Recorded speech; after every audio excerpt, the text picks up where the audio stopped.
안녕하세요. 디파인의 송윤근이라고 합니다. 저희 디파인은 XR 확장 현실 기반으로 공간을 분석하는 업무들을 주로 하고 있습니다. 그래서 처음에 저희 디파인 자체가 스타트업으로 7년 전에 창업을 했을 때는 원격 협업 시스템을 초기에 이제 개발해서 다자간 원격 협업을 할 수 있게 서비스를 확장을 하다가 이런 XR 환경 내에서 가장 포인트가 되는 키 기술이 뭔지에 대해서 많이 고민을 하게 되고, 이 서비스가 실제 산업 분야로 단순 컨셉에서 벗어나기 위해서는 어떤 작업들이 필요한가들을 많이 심사숙고했었고요. 그 내에서 사실 사용자의 위치를 정확하게 판단하는 요 기술이 가장 중요하다라고 판단을 하고, 요거에 수반되는 어떻게 보면 핵심 키 기술들을 한 4년 정도 개발을 진행을 했었습니다. 그리고 이제 저희가 이 기술들을 어느 정도 성숙화하고 컨셉을 업체들과 POC를 통해서 검증을 하던 과정에 물류 쪽에서 저희 기술을 어떻게 보면 펼쳐볼 수 있는 기회들이 있어서 한 2년 전부터 물류회사들하고 활발하게 코업을 진행을 하고 있는 상황인데요. 이 부분에 대해서 저희가 스파셜 AI, 공간을 분석하고 나의 위치를 정확하게 파악해서 저희에게 AI가 어떤 서비스를 해줄 수 있는지, 이런 것들을 실사례 위주로 한번 오늘 강연을 진행하도록 하겠습니다. 우선 이제 저희 폼팩터가 지금 누구나 다 스마트폰을 쓰고 있죠. 그래서 제가 이런 강연에 온다라고 하면, 예전에는 다들 노트북을 들고 있었지만 지금은 이제 노트북 한 3분의 1, 나머지 분들은 스마트폰을 다 들고 어떻게 보면 사용을 하고 계십니다. 그만큼 이제 저는 이 폼팩터라고 하는 것들이 스마트폰으로 넘어오는 시기에서 앞으로 이제 스마트 글래스로 넘어가는 시기가 바로 도래했다라고 생각을 하고 있고요. 이 스마트 글래스는 벌써 컨셉은 이미 예전부터 나왔죠. 드래곤볼의 스카우터, 이때부터 이미 스마트 글래스는 나와 있었고, 지금 이게 실제화되는 과정 내에서 한번 구글이 이제 구글 글래스를 가지고 시장에 도전을 했었다가 사업을 한번 정리했고, 그 후에도 사실 이제 산업용에서는 스마트 글래스들이 사용이 되고 있었습니다. 그래서 가트너 하이퍼그래프를 보면 뭔가 하이브를 쫙 받았다가 시장이 붕괴되고 다시 이제 안착하는 이런 과정들을 얘기를 하는데, 사실 그 정도의 하이브를 받지는 않았었지만 메타버스 시장들이 왔을 때 사실 스마트 글래스 시장이 같이 한번 왔었고, 이게 이제 HMD, VR 시장과 혼재돼서 있었다 보니까 그 당시에는 글래스다 아니면 VR 가상현실이다, 메타버스다 해서 혼재돼서 분리가 안 됐었는데, 최근 2년 사이에 AI 기술, 특히 이제 LLM 음성 챗봇이 발달을 하면서 AR 외에 그냥 단순하게 내가 바라보고 있는 거를 음성으로 가이드런스 해주고 대답해주는 형태의 글래스들이 쭉 올라오고 있습니다. 그래서 저희 회사는 이 폼팩터의 변화가 바로 이제 공간으로 이동한다라는 데 초점을 맞췄고요. 당연히 여기에서 더 나가서 생각을 해보면 나중엔 렌즈가 되겠죠. 삼성 쪽에서 갤럭시 링을 만들었었던 사례가 있었던 것처럼 다양하게 이렇게 분사될 거라고 생각을 하지만, 결국 차세대 폼팩터는 웨어러블해지고 거기에 독자적으로 움직이는 엣지 AI, 그리고 누구나 지금 얘기하고 있는 경량화성, 있는지 없는지 하는 이런 것들이라고 바라보고 있습니다. 공간 컴퓨팅은 실제 하나로 말씀드리면 공간을 인식해야 됩니다.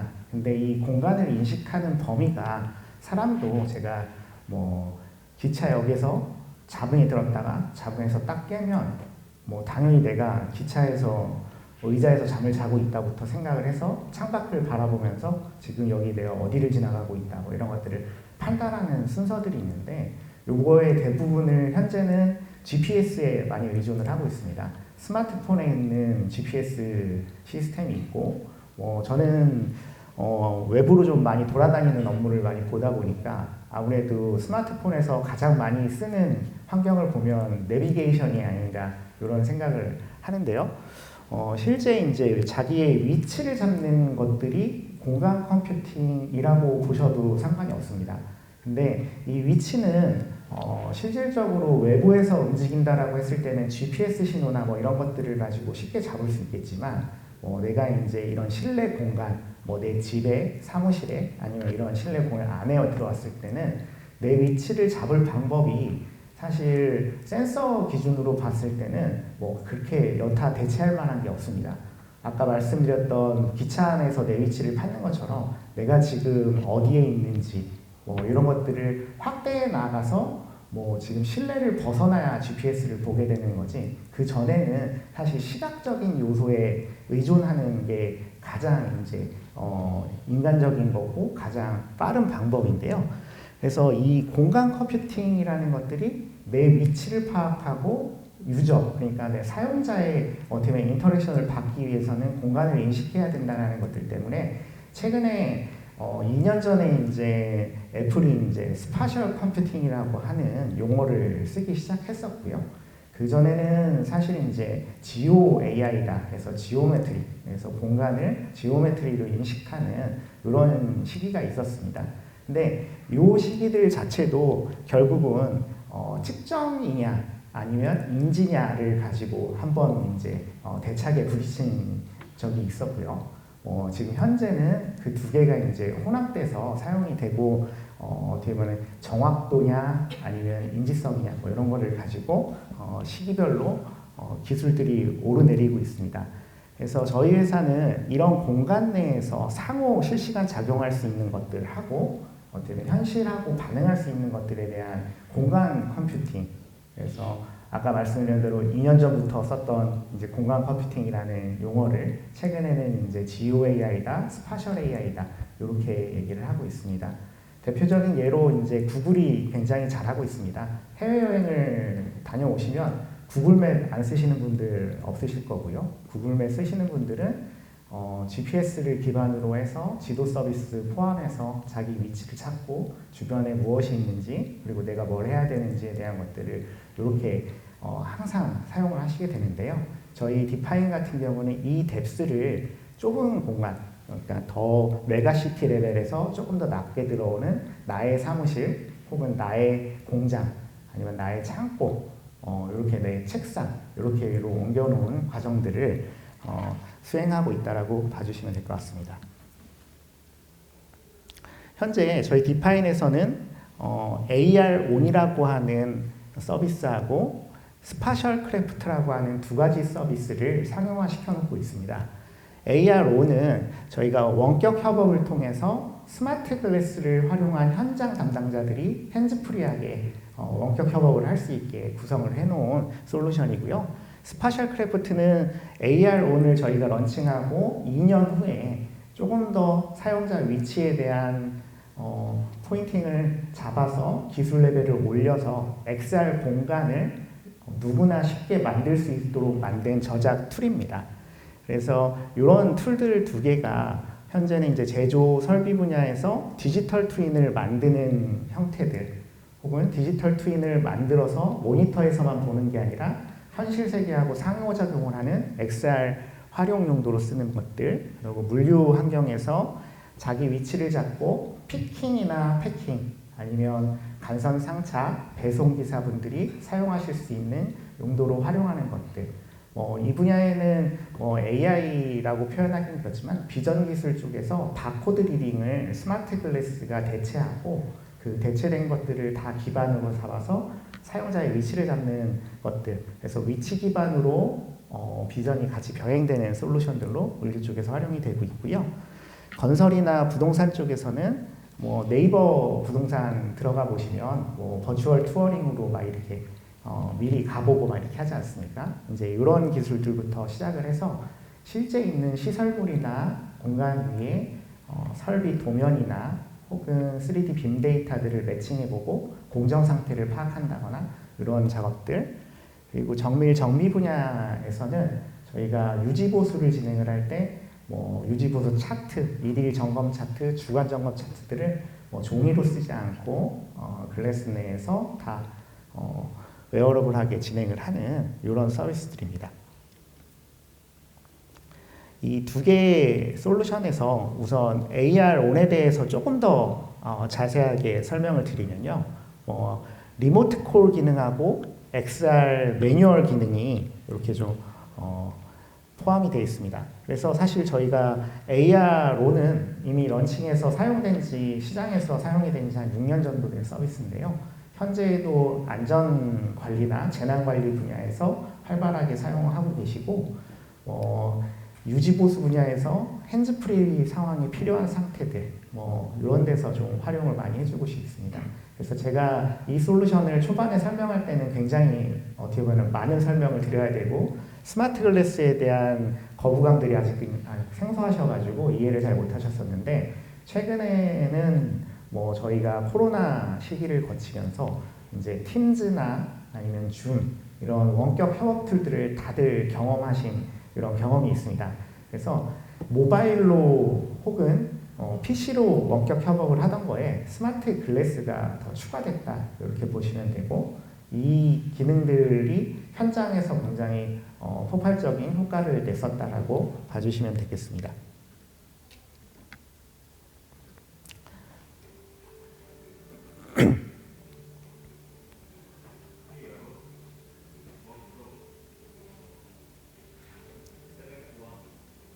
현재 영상에 나오는 스마트 글래스는 어떻게 보면 이제 러기드한 스마트 글래스입니다.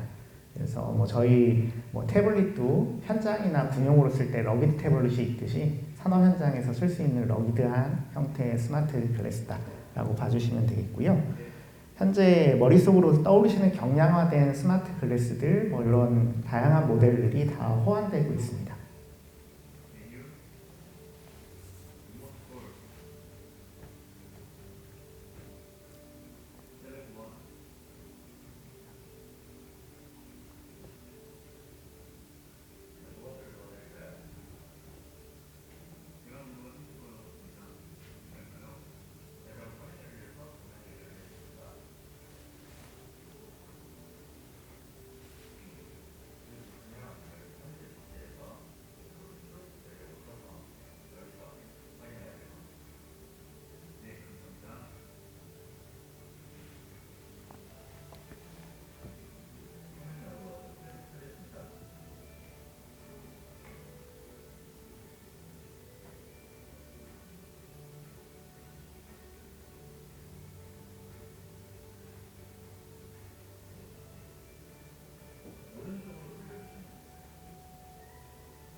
거창하게 영상으로 이렇게 활용 사례 뭐 설정 잡아가지고 이렇게 보여드렸는데요.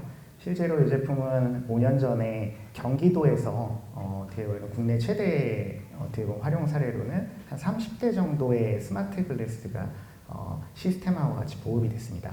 경기도는 서울을 중심으로 해서 굉장히 넓은 영역을 둘러싸고 있는데요. 수원에 있는 안전센터에서 사실 뭐 의정부에 이슈가 생겼다 그러면은 담당자분이 의정부까지 이제 출장을 가셔가지고 그걸 확인하고 했었던 솔루션들을 이제 각지에 스마트 글래스를 배포해 놓고 현장에 가까이 계신 분이 그냥 출동을 하고 메인 센터에서 어떻게 보면 스페셜리스트가 가이드를 해주는 거죠. 이런 식으로 프로세스를 개선하고 많은 분야에서 활용이 되고 있고 산업 현장에서는 뭐 LS 일렉트로닉스라든가 뭐 다양한 업체들이 뭐 해외 유지보수 혹은 이제 원격 유지보수를 위해서 활용하고 계시는 상황이 있습니다.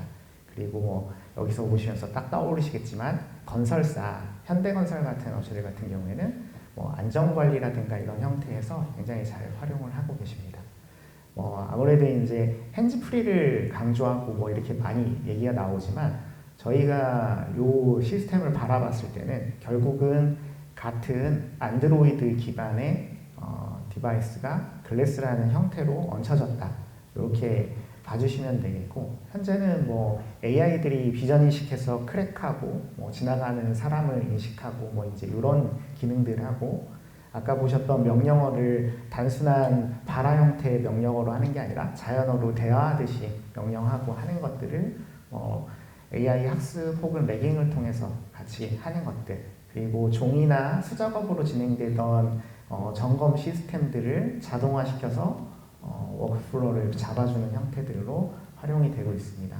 그래서 모 창호 회사에서는 그 창호 회사가 창호 설치에 대한 것들을 외주를 주게 되는데 뭐 몇 개 동만 하더라도 1층부터 25층까지 몇 호를 하면서 안방 창호는 괜찮냐, 뭐 문은 제대로 닫혔냐, 아니면 기스가 있냐 없냐 이런 것들을 다 종이 위에 이제 체크를 하던 사람들에서 이 스마트 글래스 하나를 촬영하고 플로어대로 이용을 하게 되는 형태들 그리고 현장을 돌고 나면 리포팅이 자동화되는 형태들로 활용이 되고 있습니다.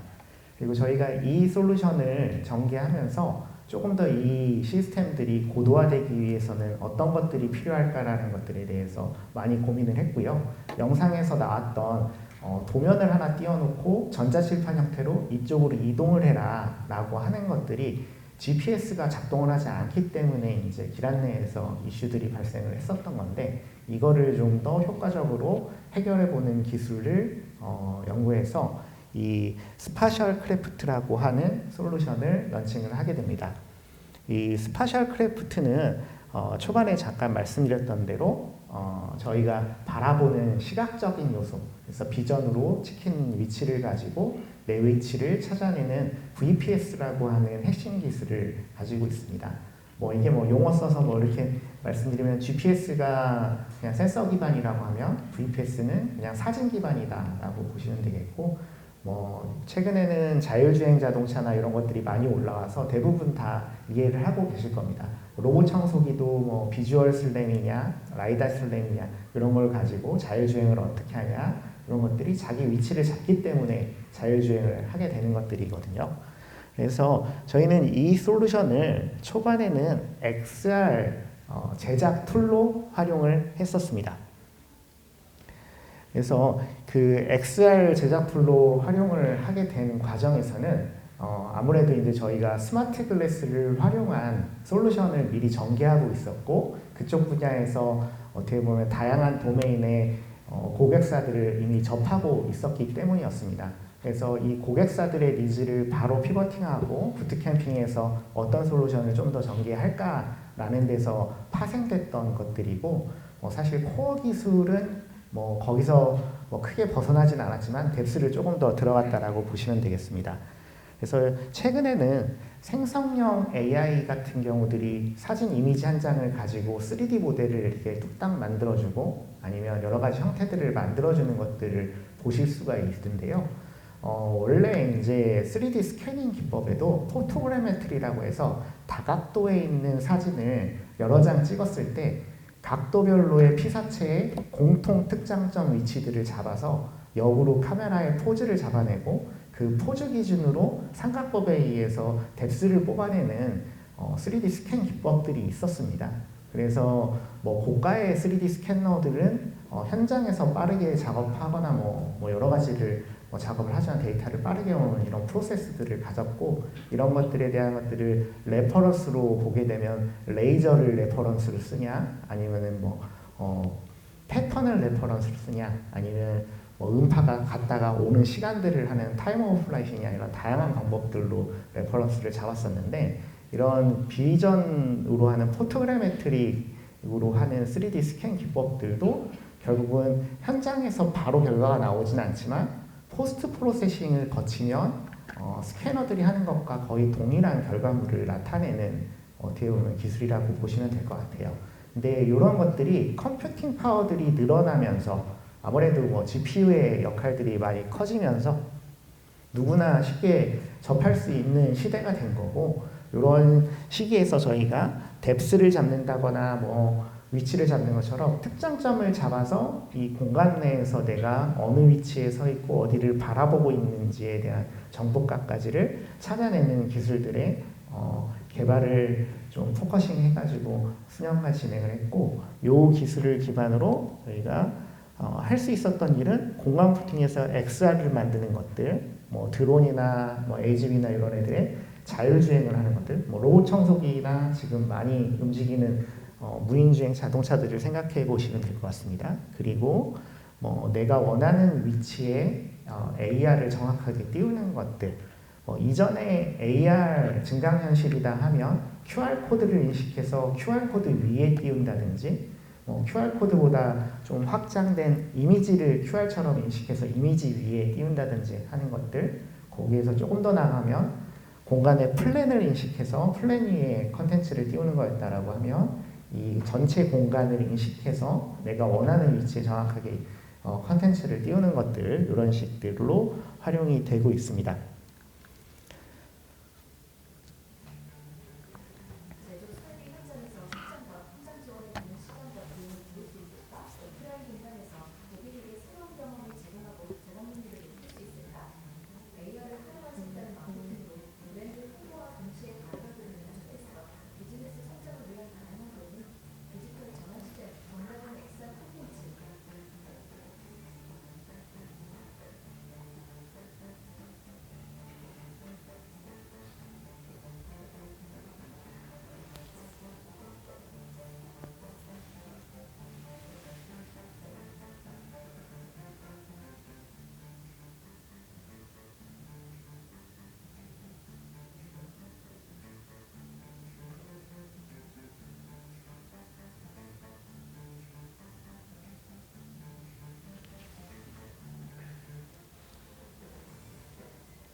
네, 영상에서 좀 나오지만 다양하게 쓰겠지만 저희 이 솔루션은 아이패드용 앱으로 런칭이 돼 있는데, 초기에 유저를 모을 때 가장 처음에 많이 올렸던 것들이 대학생 분들이셨습니다. 졸업작품 전시회를 하는 디자인과라든가 컨텐츠를 만드시는 분들이 졸업작품 전시회 때 자기의 컨텐츠를 XR로 표현하는 이런 용도로 저희 앱을 좀 사용하셨고, 그 다음에는 이제 박물관이나 이런 전시관들의 도슨트 용도로 활용이 됐었습니다. 그래서 실제 활용사에서 나왔던 것처럼 또 활용들이 쭉 되고 있었다가 저희가 여기서도 조금 터닝 포인트를 한번 맞이하게 되는데, 광화문 역사 환승센터들하고 광화문 광장에 대한 교통약자 길 안내 용도로 이게 활용이 되기 시작했습니다. 물론 시범 사업이었긴 하지만 구글 맵에서 AR 길 안내를 하는 것과 유사하게 공간을 인식하고 자기 위치를 잡아서 AR로 길을 안내를 해주는 것들. 아까 초반에도 말씀드렸던 GPS 신호가 안 들어오는 지하의 복잡한 구조들에서 굉장히 효용성을 가져냈고, 현재는 뭐 서울역하고 수서역, 그리고 또 이제는 뭐 환승 역사들에 대한 확대 사업들을 저희가 국가철도공단하고 좀 진행을 하고 있습니다. 그래서 이 두 가지 솔루션은만 가지고 말씀을 드리면 또 여러 가지 드릴 말씀이 많지만, 우선 저희가 이런 그 두 가지 솔루션을 지금 풀어드린 대로 이런 성장 과정과 배경을 가지고 개발을 하다가 2년 전에 저희가 물류센터에 저희 복합적인 솔루션을 어떻게 적용하는지에 대한 것들을 한진하고 같이 많은 고민을 하게 됐었고요. 그러면서 이제 피킹 솔루션, 그 다음에 전수재고 조사를 하는 자율주행 드론, 그 다음에 피킹 해온 걸 검수하고 패킹하는 패킹 솔루션, 요거 외에도 한진하고는 이제 간선상차 부분하고 또 익스프레스 매니저분들이 배송을 하는 부분들 이렇게 다양하게 POC를 진행을 했는데 모두 다 성공적이긴 했습니다. 근데 지금 말씀드렸던 대로 2년 전에는 그 당시에는 글래스가 지금 당장처럼 좋지는 않았습니다. 아무래도 이제 이것도 스마트폰 매년 좋은 장비 나오는 것처럼 글래스의 스펙에 대한 한계들도 좀 있었고요. 그래서 이런 것들을 저희가 최적화시키고 하는 많은 과정들에 공을 조금 들였던 사항이었습니다. 그래서 피킹 솔루션하고 패킹 솔루션에 대한 것들을 저희가 우선적으로 뭐 ROI표나 이런 것들을 보여드리는 상황인데요. 이거는 POC 상황에서 2년 전에는 많은 부분에 대해서 물류에서 활용을 해봤지만 현재 실사업화에서 사용하고 계시는 부분들은 피킹, 패킹 쪽이 가장 활발하다라고 봐주시면 될 것 같습니다. 아무래도 피킹이라는 작업 자체가 휴먼 에러에 취약하고 아무래도 사람들한테 인력 의존적인 일일 수밖에 없다 보니까 사람을 어시스턴트 해주는 용도로 아무래도 이제 바코드 리더기를 필수로 활용을 하고 계신데요. 요것도 어떻게 보면 이제 트렌드처럼 바코드 리더기를 사용하고 계시는 거죠. 근데 이제 이거를 저희는 조금 더 나가서 스마트 글래스로 내가 그냥 바라보는 시야를 바로 잡아서 바로 바코드를 인식한다거나 객체를 인식하는 형태로 프로세스를 진행할 수 있게 이제 한번 세팅을 했었던 상황이라고 봐주시면 될 것 같습니다.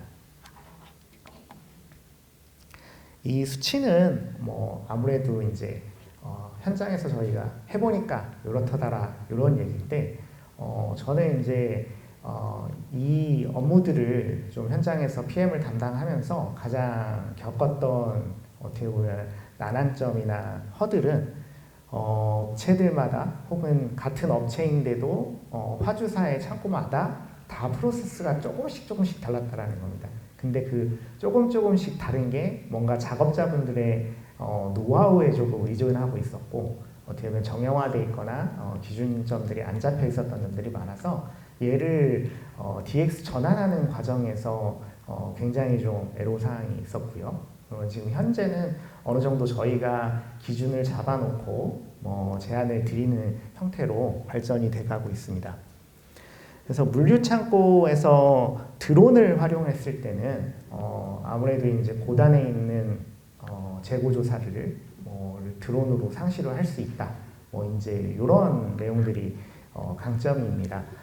실제 저희가 전수재고 조사를 항상 하느냐 안 하느냐에 대한 것들을 보면 이게 왜 필요하냐, 필요 없는 부분들도 굉장히 많으시더라고요. 전수재고 조사를 1년에 한 번 하는데 자율주행 드론을 넣어가지고 전수조사를 할 필요가 있느냐라는 고객사분들도 계셨지만 삼성전자, 로지텍 같은 경우에는 전수조사를 하루에 한 번씩 하고 일주일에 한 번은 실제 이제 화주사 담당자분이 감독하에 전수조사를 하고 하는 식으로 제품이나 속성에 따라서는 이 전수조사도 필수 항목으로 여겨지는 솔루션 쪽에서는 드론 자율주행을 통한 실내 재고조사는 굉장히 효율적인 솔루션이 됐었고 현재 드론의 가격이라든가 자율비행의 안정성들이 올라가면서 이 분야는 저희가 같이 진행을 했었던 업체들도 있고 같이 했지만 뭐 이 분야만으로도 조금 더 깊게 뎁스를 가지고 사업이 확장돼가고 있는 상황이 있습니다. 그리고 이제 이런 물류 체계들이 결국 실시간성을 갖느냐 안 갖느냐에 따라서 디지털 트윈이냐 아니냐를 또 갈아볼 수 있습니다. 근데 아까 말씀드렸던 대로 뭐 3D 스캐닝이나 뭐 이런 것들을 디지털로 어마어마하게 만들어 놓고 뭐 CG로 제가 아니면 그런 게임으로 한번 예를 들어서 게임 배틀그라운드에서 저희가 하는 맵을 하나 만들어 놓고 그 맵에 들어갔는데 그 맵은 사실 한 번만 고퀄리티로 만들어 놓으면 유저들이 계속 씁니다. 그렇지만 저희 창고나 현장은 매번 바뀌게 되죠. 그러다 보니까 뭐 공을 들여가지고 퀄리티 높은 걸 만들어 놨다라고 했을 때 걔의 어떻게 보면 수명이 짧은 겁니다. 오히려 빠르게 현장을 업데이트하고 실시간으로 잡아주는 것들이 이제 조금 이제 더 큰 의미를 갖게 되는 것들이고요.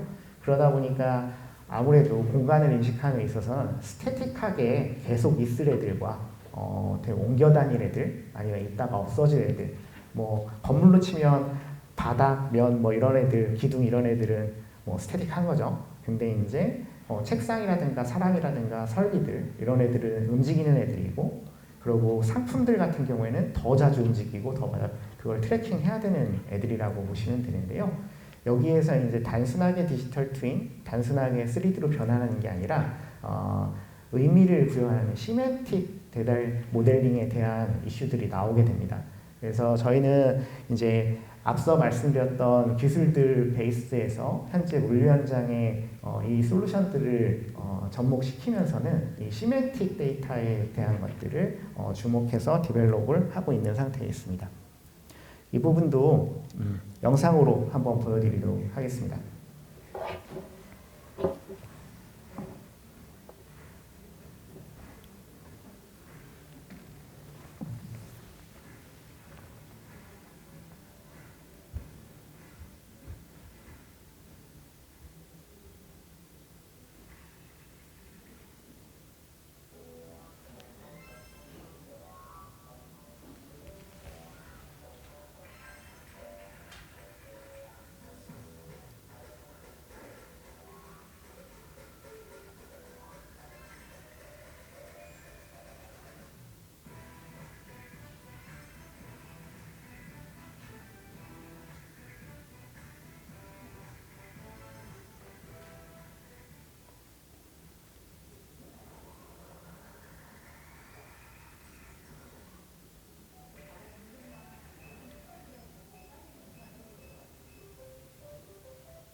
이 당시에 사용한 제품은 미국 회사는 이제 뷰직스의 블레이드 2라고 하는 제품들을 사용을 했었고요.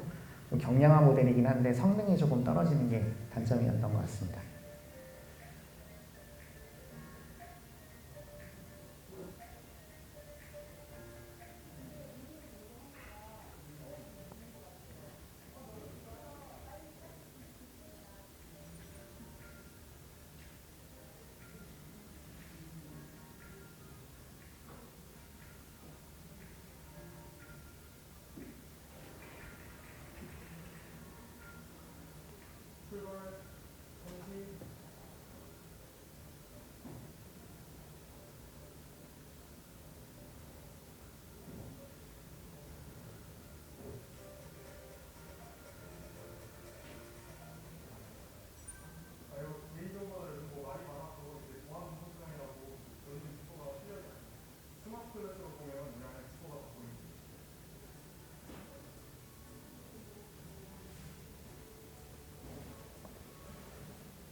우선 이제 영상으로 저희가 물류회사에서 활용했던 활용 사례를 한번 보여드렸는데요.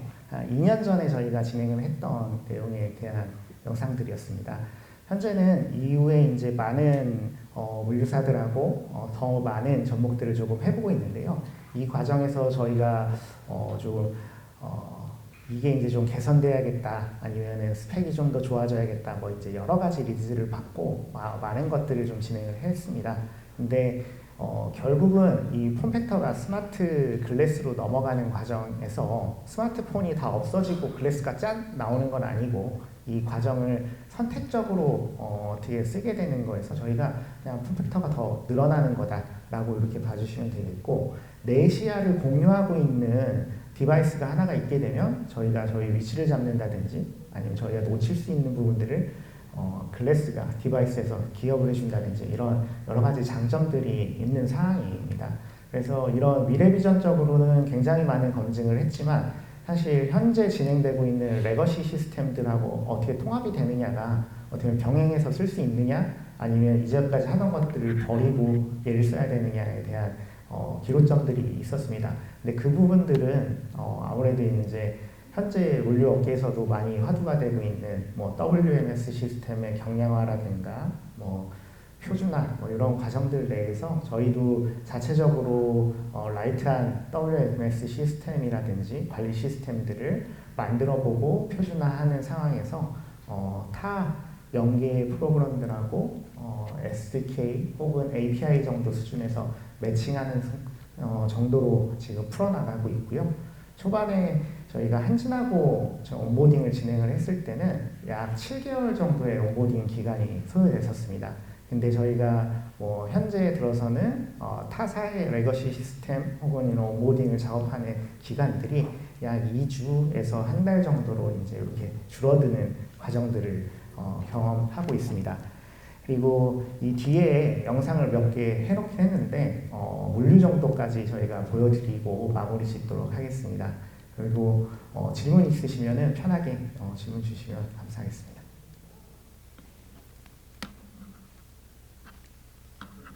네네, 말씀해 주십시오. 스마트 글래스 사용할 때 주변 소음이나 이런 거에 좀 민감할 것 같아요. 아까 전에도 보니까 AI 같은 경우에는 주변 소음 같은 경우에 인식이 영상 경우가 많은데 그런 거는 좀 어떻게 하고 있나요? 예.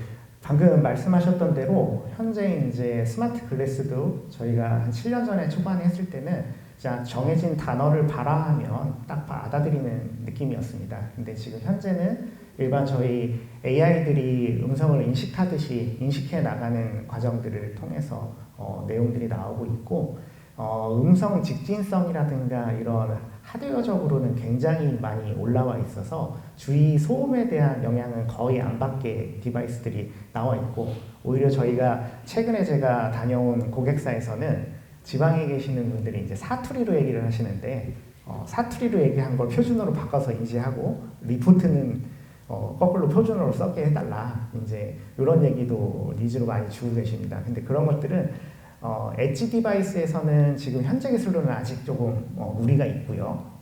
무리가 있다라는 건 저희가 가지고 있는 스마트폰보다 스마트 글래스의 스펙이 현저하게 떨어지고 있는 현 시점이고요. 클라우드를 타게 되면 뭐 다 해결이 되고 있는 정도의 레벨이라고 보시면 될 것 같습니다. 아까 말씀 주셨다. 그 하드웨어가 네. 계속 빠르게 변화하고 개선되고 있잖아요. 네네, 맞습니다. 디바이스의 변화 주기를 보통 몇 년 정도로? 지금 스마트 글래스의 변화 주기가 진짜 빨라지고 있습니다. 아까 러기드한 스마트 글래스는 영상에서 보셨던 거는 한 8년 전에 출시가 됐는데 디스플레이 크기만 키우고 한 2년 전에 업데이트되고 뭐 프로세스만 올리고 뭐 이런 정도로 되는 형태로 굉장히 더뎠었거든요. 근데 최근 2년간 굉장히 많은 디바이스들이 이렇게 올라오고 있고요. 진짜 우후죽순 나오고 있죠. 근데 저희는 지금 기준점들을 몇 개 놓고 있는데요. 그 기준점들은 뭐냐, 조금 퀄컴 기반의 프로세스를 좀 쓰고 있는 장비들이냐, 그리고 안드로이드 정식 버전들을 호환하고 있느냐, 이런 것들로 조금 기준을 보고 있습니다. 그래서 사실 이제 글래스 금액대도 아까 그 영상에 나왔던 글래스 금액은 하나로 보면 한 150만 원 정도 합니다. 그래서 스마트폰하고 견주어도 이제 고가 스마트폰에 해당하는 장비인데 스펙이 굉장히 딸린다라고 말씀드렸죠. 그랬는데 얘가 거의 비슷한 형태의 중국 제품은 뭐 한 50만 원, 60만 원에도 지금 나오고 있었던 상황이고 그러다 보니까 저희도 중국 제품도 사용을 해봤습니다. 근데 이제 중국 제품들의 문제는 지금 질문 너무 좋은 질문이신데 주기가 너무 빠릅니다. 제가 너무 빠르다는 건 개런티를 안 합니다. 뭐 2달 지났는데 이 제품 괜찮으니까 우리 추가 오더 할게요 아니면 이렇게 할게요 하니까 단종됐습니다. 다른 모델이 나왔습니다. 이제 이렇게 얘기를 하고 다음 모델이 나온 게 더 좋으니까 써보세요라고 했는데 아까 말씀드렸던 표준 안드로이드 기반이라든가 이런 것들을 안 따라와도 보니까 처음부터 다 갈아엎고 개발을 해야 되는 이런 연속성이 없는 것들 이런 것들이 이제 이슈가 되고 있고 현재 이제 삼성전자가 해안이라고 하는 거를 구글하고 같이 뭐 젠틀몬스터화 한다고 이런 얘기들 나온 것처럼 이런 것들이 이제 조금 많이 기대되고 있는 상황이고 그 전에는 약간 이런 제품들은 미국 제품들로 주로 이제 사용이 되고 있는 상황이 있습니다. 네, 그러면은 여기까지 하고 마치도록 하겠습니다. 감사합니다.